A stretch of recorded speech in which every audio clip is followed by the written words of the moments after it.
Blu Hair and Beauty is marketed as a professional salon offering haircuts, coloring, and personalized service. But the real question is, can you actually trust this salon?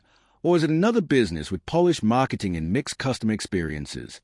Now, to be fair, many local salons provide excellent service and build loyal customer bases through quality work and customer care. A salon's reputation often depends heavily on the individual stylist and services offered. What it does well may offer a wide range of services.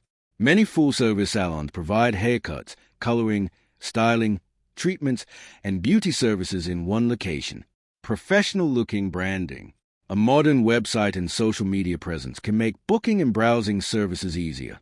Where the hype falls apart, experiences can vary significantly. This is the biggest issue. Your experience often depends on the specific stylist rather than the salon brand itself. Online reviews are rarely unanimous.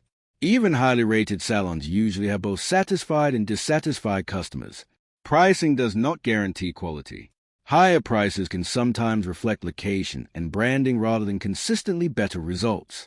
So, can you trust Blu Hair and Beauty?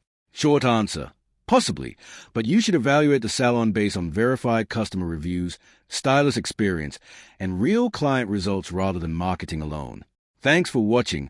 Don't forget to like and subscribe for more videos.